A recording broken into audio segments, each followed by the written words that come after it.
Hello, and thank you for coming.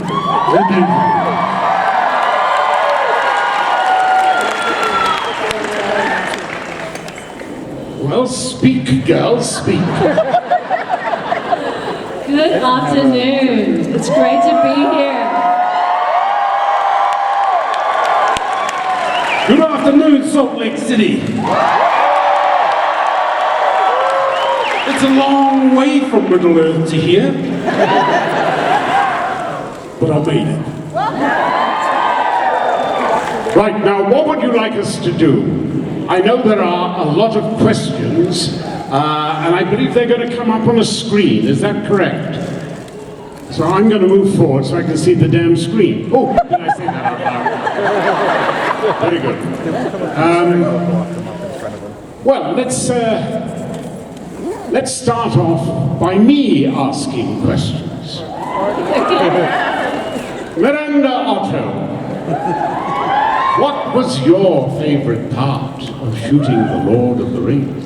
My gosh, there were so many great parts of shooting The Lord of the Rings. I think my favorite memory is waking up in the car, driving to work and seeing Edoras for the first time when they built that incredible set on top of Mount Sunday.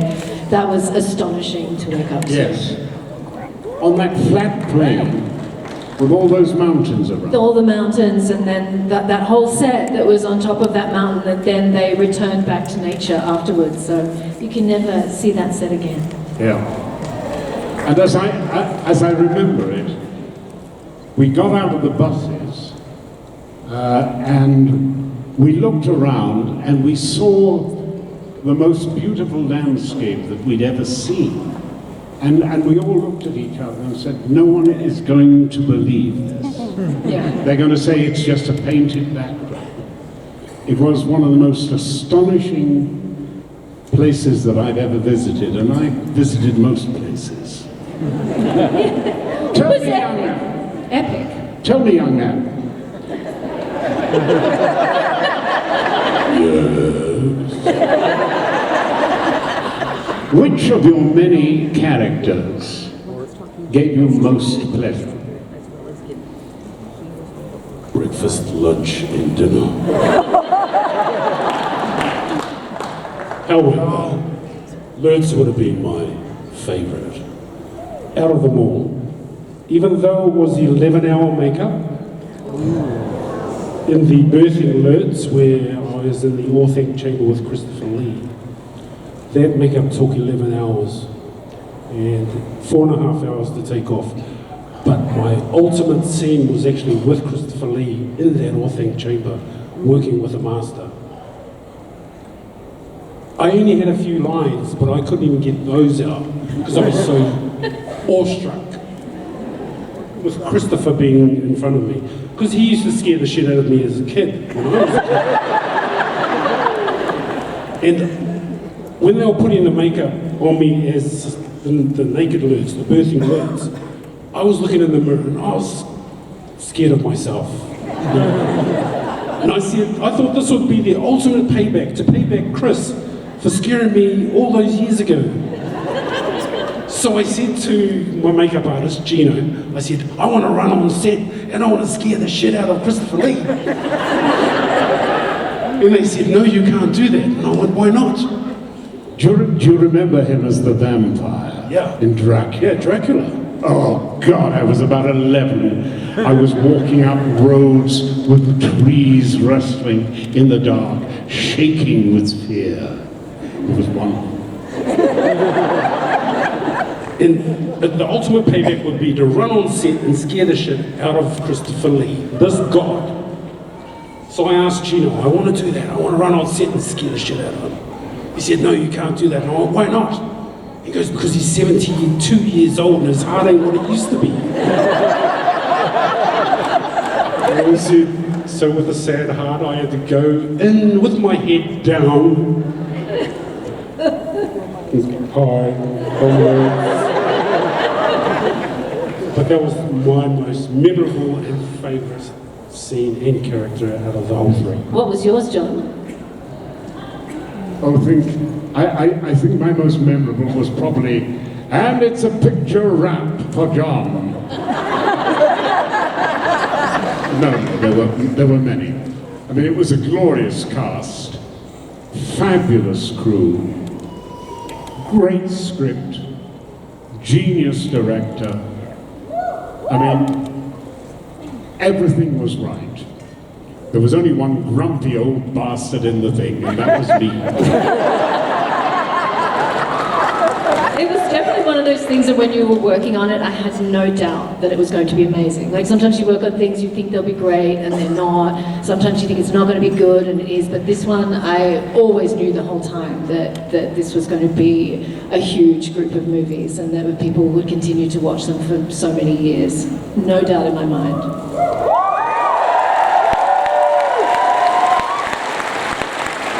Now, I may have a bone to pick with you. You are not one of these guys who You're not one of these guys who suggested that Gimli in battle was a little rough. You're not That's an understatement. sissies, but wimps who complained about Gimli hitting them occasionally a little bit in their armor, armor plated. Someone didn't go to sword fight training. And some of us did. However, when we came up against you, like myself with Gothmog, this was just before I got killed. I crawl over, and Gimli comes with his axe, and I went, oh no. He's got no pick. Yes, because I work with a lot of the stuntmen because I actually trained as a stuntman. I trained as a stuntman, not a pincushion. But yeah, and the stuntman came back with bruises and welts, and it was all just from one person. I did stab somebody. I did. I stabbed one of the stunt guys, but I didn't know because it was through his orc costume, and so it must have gone into that. And then nobody told me until the end of the shoot that it had happened because they were worried that I would hold back then, that I'd get like nervous about hurting anybody, so they just said nothing.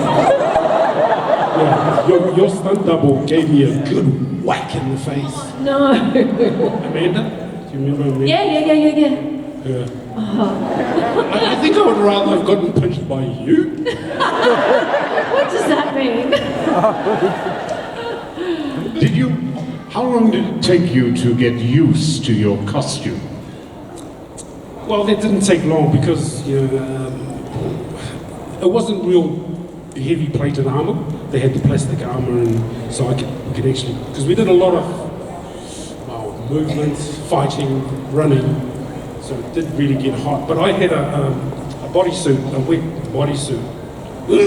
They can cool me down during takes, because otherwise I had a sweat channel. Yeah. Because the actual top knot on Lurts is this. I've still got it. But yeah, this is the only part of my hair that's part of my character. And because of the mask, the molds and everything that you use over the prosthetics, well, I sweated a lot underneath there, and the sweat had nowhere to go. So they had to make a sweat channel down the bottom. You're on all day for 12 hours, fighting, running, no toilet, no anything like that. So no wonder, that's why Urukaya was so pissed off. Because we weren't allowed to go to the toilet. Death is actually welcome sometimes, isn't it?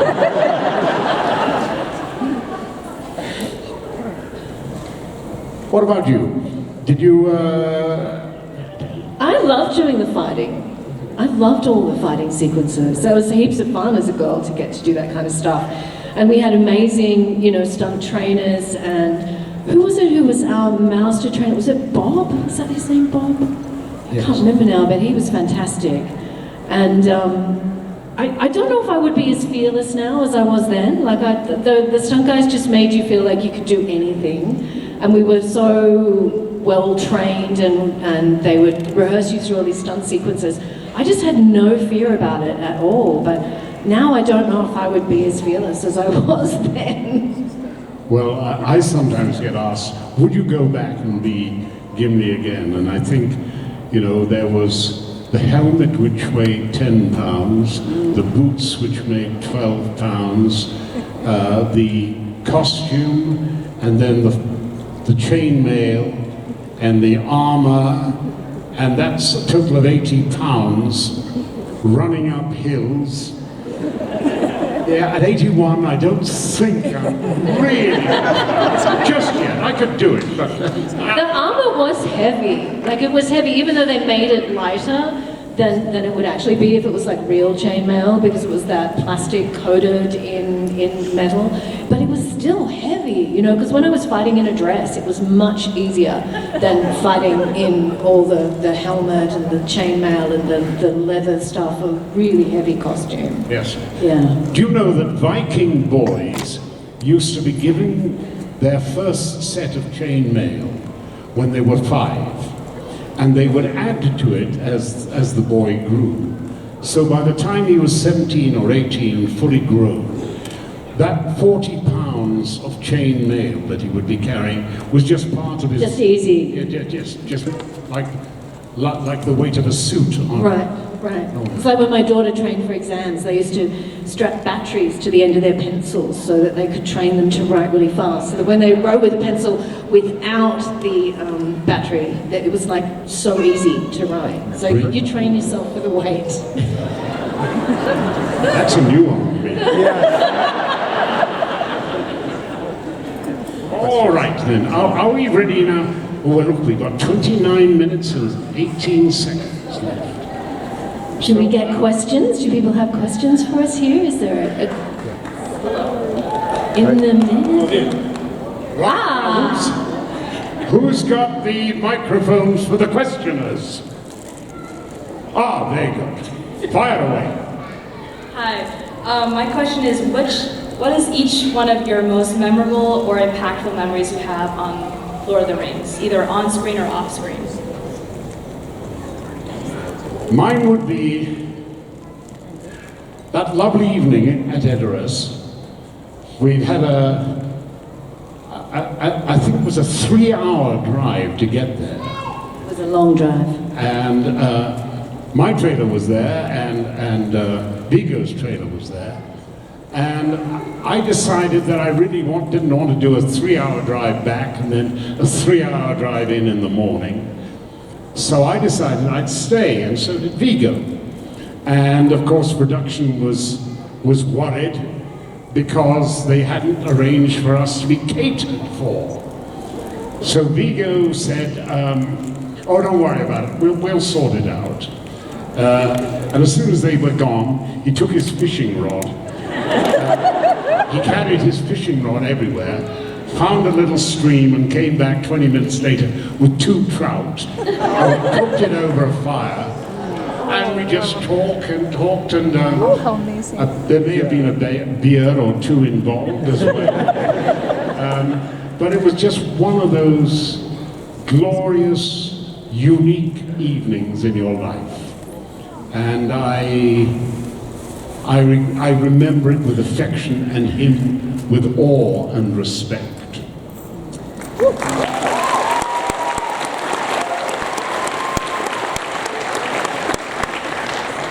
Actually, one of my memories is very similar. Was an evening where they had to do a dawn shot the next day with Vigo and Legolas, a bunch of people, and it was up at dawn, coming up over the mountain, and so we decided we'd all go out the night before and stay there, camp there the night. And then we just sat up all night, and Barry Osborne was there, one of the producers, and he was telling all these amazing old sort of Hollywood stories of movies that he'd worked on. And we sat up by this campfire all night, and then when it got to dawn, they shot the scene, and it was just a really special night, just between a whole lot of cast, just camping out for the night.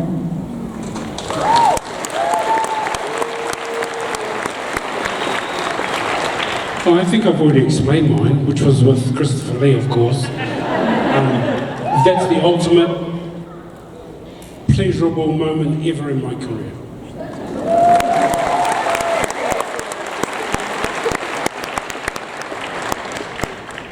Next. How are you lovely people doing this evening? Pretty damn good considering the alternative. My question is there a fan moment for each of you guys that has ultimately changed your guys' lives? I didn't. A fan moment that has ultimately changed our lives.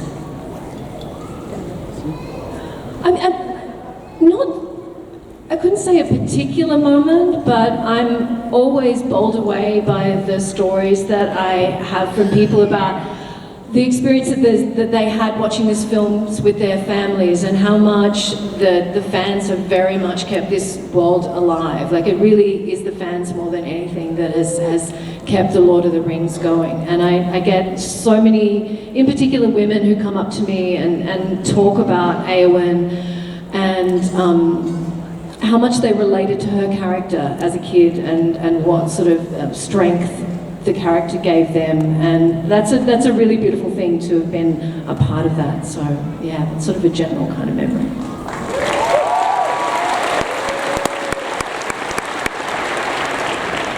Well, it really amazes me of how many people buy the photo of flirts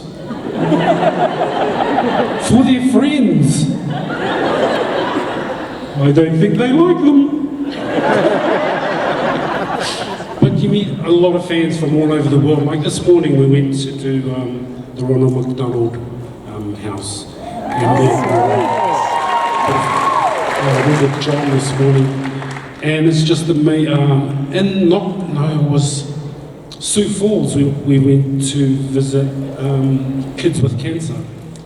So it's doing all those little bits, you know, not only as an actor of the films that they love, but actually going there to interact with them, because you know that they can't come to the show, so we go to them.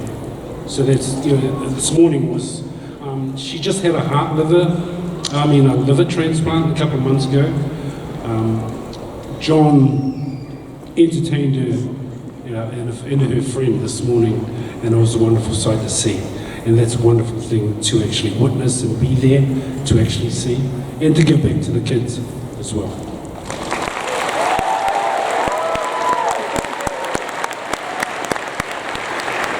All right, that's another $5 in your pocket, okay?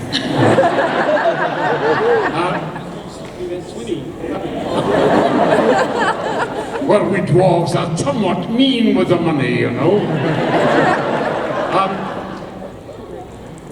I remember the first fan convention I went to before I did Lord of the Rings. I had to do it because I was promoting a show. And I thought, oh God, what the heck am I doing that for? I mean, 500 people dressed up as Captain Kirk. Can't they get a life? And I went and saw, and slowly it dawned on me, actually they did have a life. And some of their lives were very, very rich and marvelous indeed. I meet heroes here. There is a lady who is not in this audience today with her 43-year-old daughter who is so severely handicapped that she has had to look after her all her life. She's in a wheelchair and almost unresponsive. That sort of courage is something that few of us could ever match. What meeting the audience has done for me over the years is teach me how marvelous people are. It's made me realize that the younger me didn't like people very much at all. And the older person grows to like humanity and people more and more and more. Of course, there's a footnote to that. It could be senility setting in. But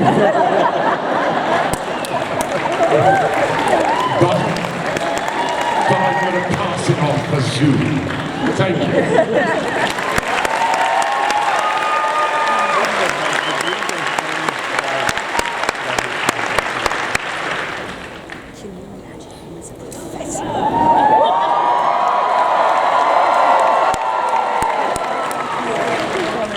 What was your inspiration for getting your characters?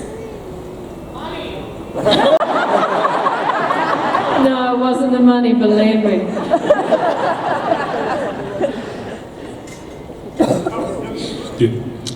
For getting our characters, you mean like how did we get into character? And I was very much on the book all the time. I carried the book with me all the time. I read the book over and over. Whenever I was unsure about anything or how to approach it, I always went back to what Tolkien wrote.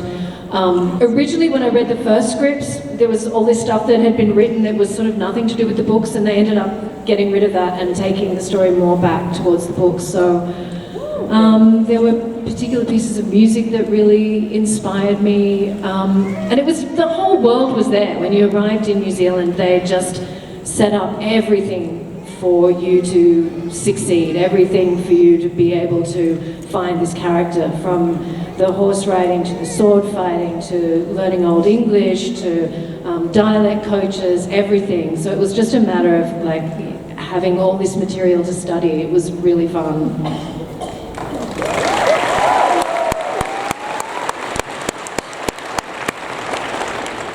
With my characters, and you know, it definitely wasn't the money, because coming from New Zealand, we're a very low budget film sort of franchise. I was born and bred there, and I've done a lot of movies in New Zealand, and therefore they pay very badly. However, Lord of the Rings came along, had a bigger budget, and they just did a slight better day-by-day payment rate. But to actually get into my characters was actually getting into the character itself once my makeup was done. Like after the 11-hour makeup, and just trying to feel the character that way. Because when I auditioned for the Urukai, they asked me if I had read the book. And I said, have you seen the book? It's about that. I said, hell no. And they said, oh, well, you're going to be playing an Urukai. And I went, okay, what's that? They had no hypnosis of the characters to give me a little bit of, you know, they're big and they're grumpy, and no one, well, that's half the population. And, but had no real sense of the character until I was actually in that character. My makeup artist would leave me with a mirror that probably cracked a few times. Yeah, and it just left me to play with the characters in there. Because I played 3 different characters, I had to do that to give it the similarity, to differentiate each character so they're not the same, with voices, with movement. So yeah, it's just a lot of practice to actually get into those characters.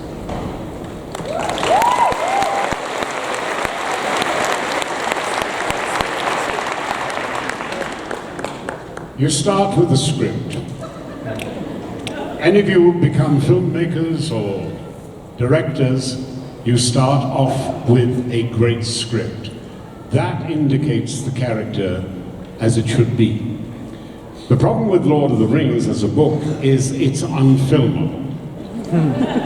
And to turn it into a movie, you have to invest an enormous amount in differentiation with your actors. We decided, for instance, on Tolkien's cue, that the elves would have a slight Welsh lilt to their musical voices. We know that the hobbits are really Somerset, southwestern England, Somerset, people like that, you know, nice people. but they do talk a bit funny like that sometimes. And then there was the problem with Gimli. What was left, I thought? Well, I could do him Irish. Hey, he could be a little Irish dwarf. Oh, bring your pretty face to my heart. But I wanted to go Scots. There's something,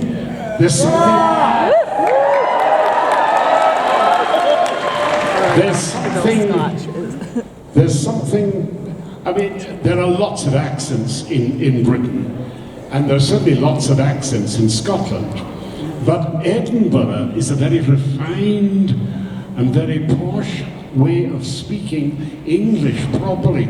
If you're going to really find the English spoken properly, you ask the Scots, or even the Welsh sometimes.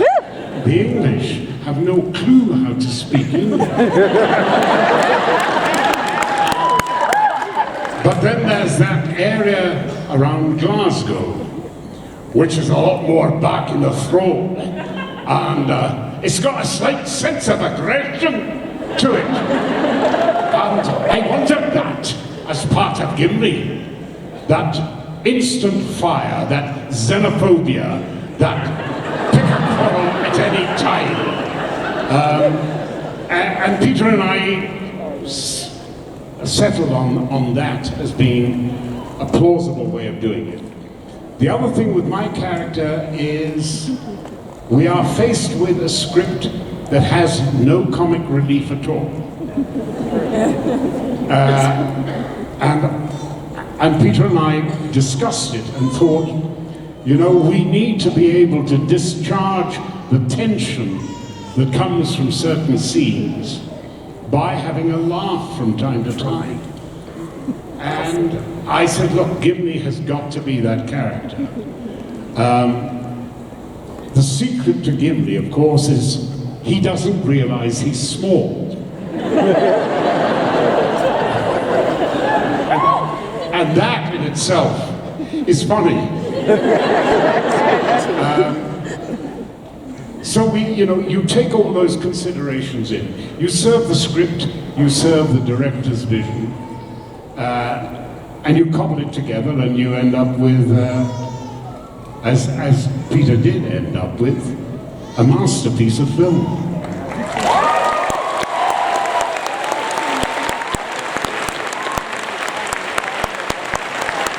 Hello.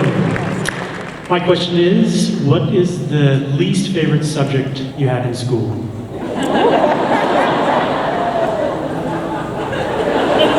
A double maths class, which lasted for at least 17 hours every time it happened. Time is a relativistic experience. What about you, Lawrence? What was the question? What was your least favourite subject in school? He didn't go to school. School itself. Waking up, actually, to go to school. Actually, I hated maths, hated science, hated geography, hated actually quite a lot of everything.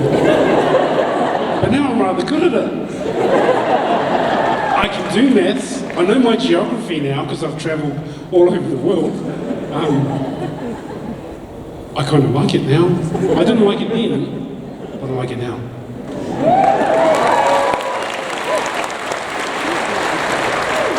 Mine was definitely swimming.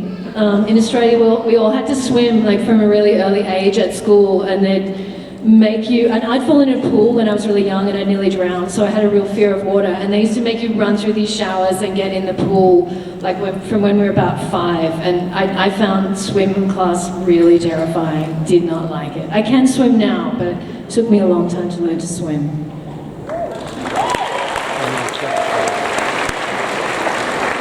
Hello, greetings, and welcome, John and Miranda and Lawrence. It's good to have you with us. well, I have to improvise a bit. What is what are some of the most intense and scary favorite Lord of the Rings scenes, or even The Hobbit, since it's getting close to the season of Halloween, so gotta think scary. So what was your favorite scary sequences in the Lord of the Rings films? The giant spider!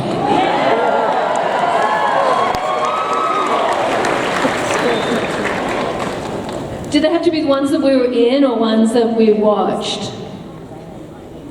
Either way. I guess Mines of Moria I really love. To be in Killing of the Witch King, that was intense. That was an intense few days. I was bruised all over by the end of it. Like, Peter Jackson likes to do a lot of takes of everything. Like, 20 takes is pretty common. So when you're kind of doing those things and throwing yourself on the ground millions of times, you end up pretty battered by the end of it. I was pretty sore, but it was good. Yeah, mine would have had to have been all the fight scenes that I was in, with all three characters. The most dangerous, I would say, was the fight with Aragorn. Just after I killed Boromir. But that fight scene was incredible. When I threw the shield at him and plucked him up against the tree. I went, is he going to move when I come in with the sword? Because yeah, he'll be able to get out. Oh, I could just see his head. No, his eyes were getting wider. His eyes were coming out. I was going, please move. And then he moved, and then right where my sword hits, throws the spark off. And then as soon as I see that spark, I'm like, oh, phew. Now we can carry on with the But then he stabs me in the leg. And then I stutter back. And then I pull it out. And then I just lost concentration because I was so stuffed up from that previous scene that I just stopped. And then Peter stopped and goes, are you all right? And I went, can I add something into here? And he goes, what would you like to do? And I went, can I lick my blood off the knife?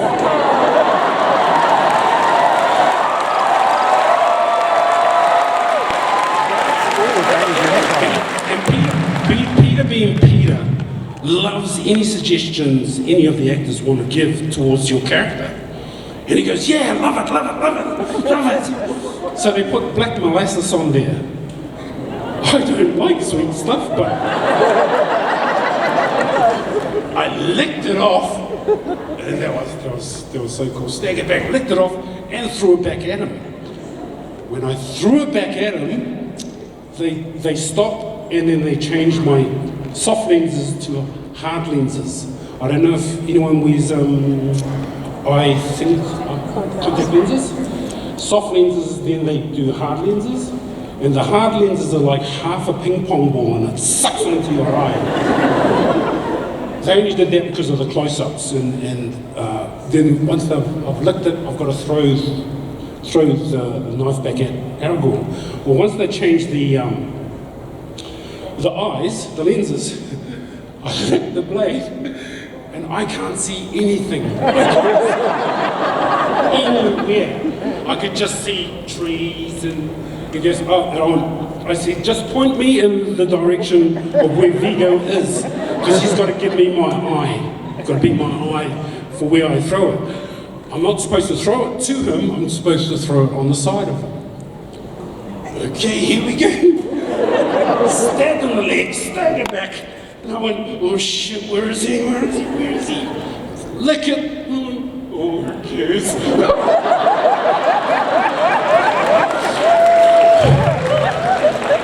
Then they cut to the wide scene of me doing exactly the same thing on a wide shot with Vigo in it.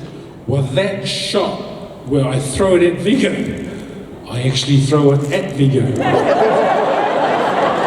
And he deflects the knife. The great thing about that is that Pete didn't have to edit that. He just kept it in. Once I threw the knife, I had to stand still because I couldn't see anything or what happened after that until they yelled cut. Once they yelled cut, Gino comes up behind me because he's my makeup artist. And he goes, "Did you see that? Did you see that?" And I went, "I can't see shit, mate."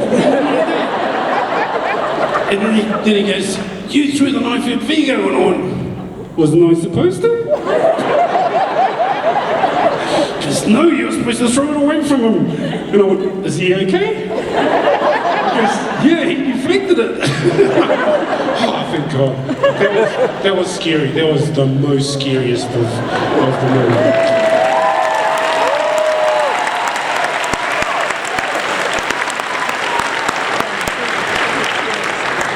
There are a lot of stories or myths from the filming of the sets. And I was wondering if you guys have any stories or myths from filming that are just total BS, that all the fans believe are real. I'm not really a nerd guy. Or the Witch King. I can't think of any that would be BS. Like, I haven't heard any where I've thought, oh, that's completely not true. A lot of the myths are really true. Can you think of any that aren't true, John? Believe nothing. We're down to 4 minutes and 50 seconds. Let's move on. If any of you could be any other character from the movie, either gender, I should have a weird voice, okay? So if you could be another character in the movies, either gender, who would you choose to be? I was actually going to play Frodo.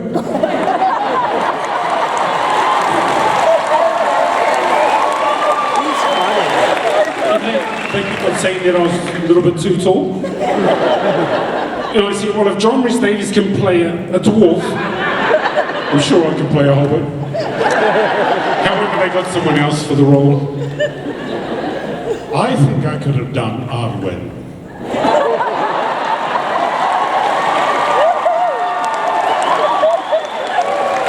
And I find in you, Miranda, a real Sauron, actually. Sounds good. That sounds good. I wouldn't mind playing Sauron. That'd be cool. Will that answer your question? Who's next? Shout out that is the biggest Lord of the Rings fan you'll ever meet. He's my son Hunter. Oh, well done. With a name like that, I don't think you should introduce me to him. What was the most painful time that you had while acting?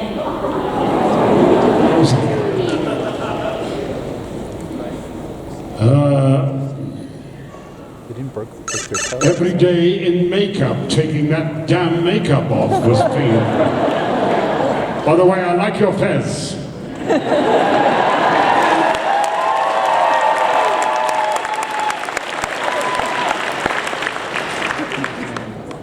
I think I would say after the battle with the Witch King, definitely. That was the sorest I've ever been. That wasn't me. That was my double. But every fight scene you had to lead with bumps, bruises, scrapes, scratches, especially when you're fighting Gimli.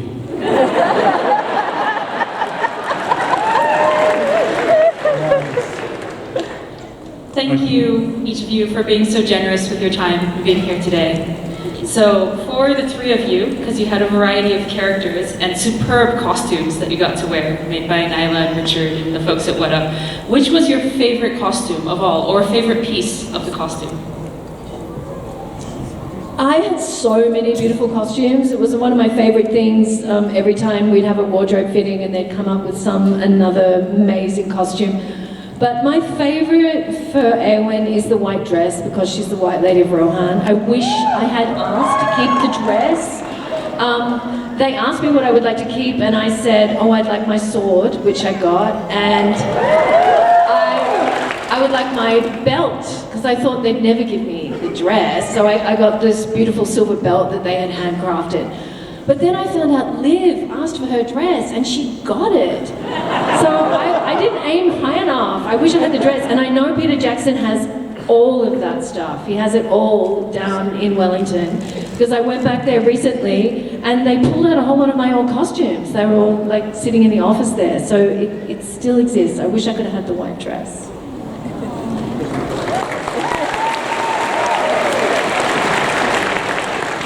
A dwarf only has one costume and he wears it proudly. Next question. I've wondered this for a long, long time. How did they make the hobbits so darn small, or are they naturally that size? Surgery.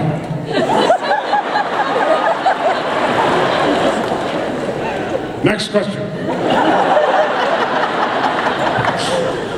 Who is your favorite character from the entire franchise? If you had to pick one. Samwise.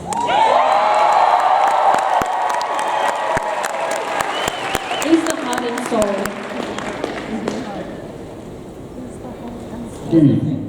I kind of like Aragorn. Killed me. I love this character. Frodo.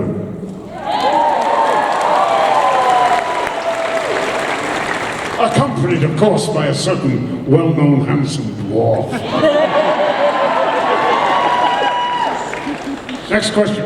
Alright, I was wondering if you guys improv'd anything on the sets?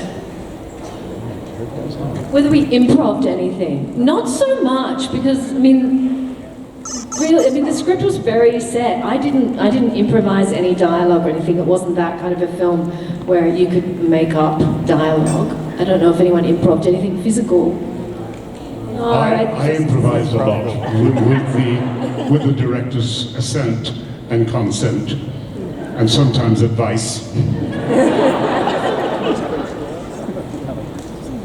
Okay, I was wondering what was the culture like when filming The Lord of the Rings, and if you miss it or not. I definitely miss it. It was a once-in-a-lifetime opportunity, and I knew that when we were there. We were like a big family all that time in New Zealand, and like all of our spare time we sort of spent with each other as well. Whenever you went out, everyone was always out. It was just a really exciting thing to be a part of. Well, I still live there, so I'm still in the culture. Okay, I was wondering if you are still in contact with any of the cast? Yes, I am. Yes. I tend to see a lot of the Australian cast members because I'm living down there currently. But yeah, no, I am still in contact with people. Yeah. Next question. Yes, for Miranda and John, the two of you recently had the opportunity to reprise your roles as Eowyn and Gimli in War of the Rohirrim and Return to Moria. What was that like to come back to it after so long and to be as a voice role? Fascinating.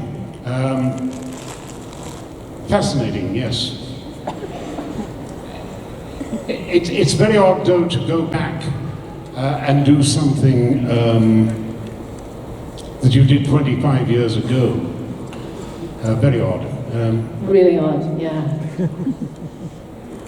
Yeah, I mean, I had the same experience. The first time I did an initial recording, and I was in Los Angeles, and I went into a studio, and I wasn't in the room with Philippa or any of the people who were with the production. They were sort of down the line. And it was really hard to kind of really get back into it, but then when we did the final record, I went back to the studios in Wellington, and that made all the difference to be in the room with everyone. And it was actually kind of hard.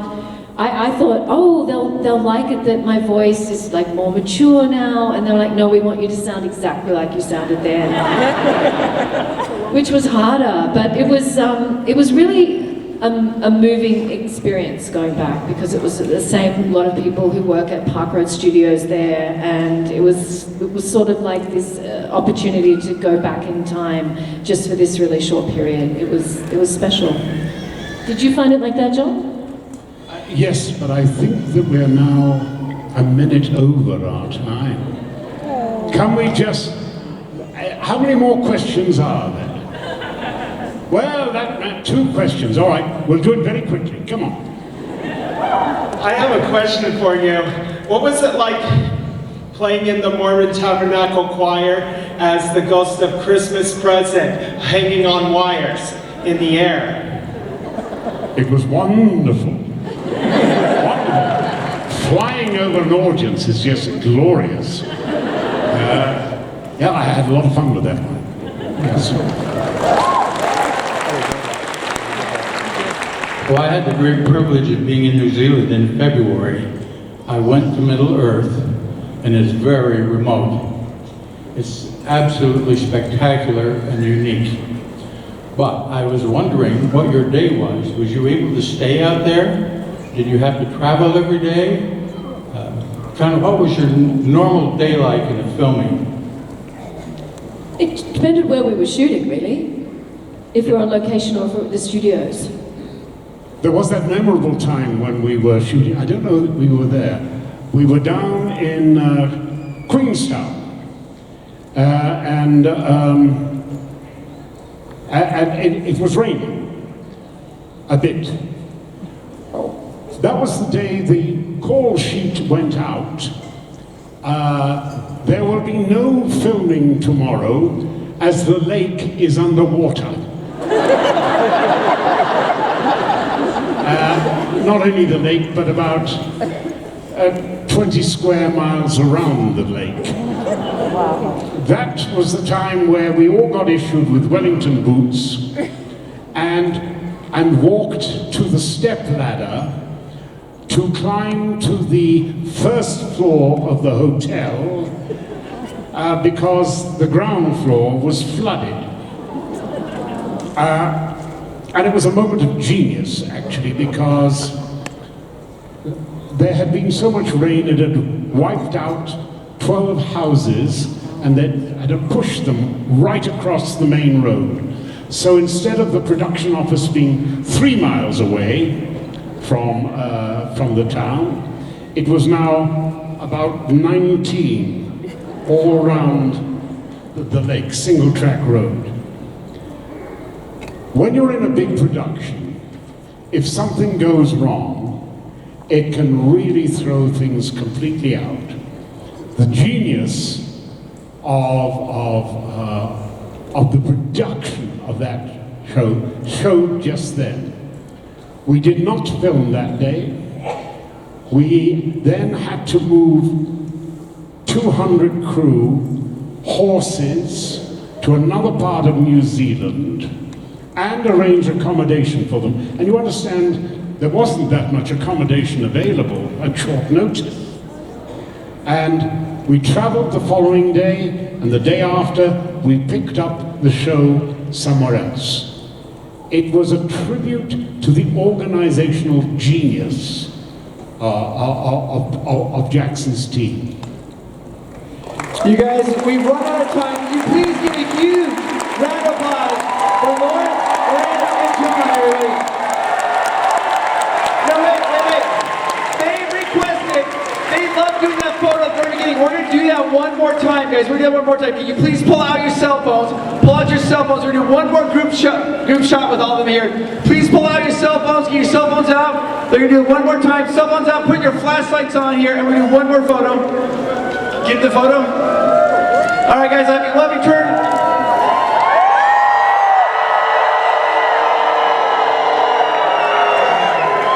What?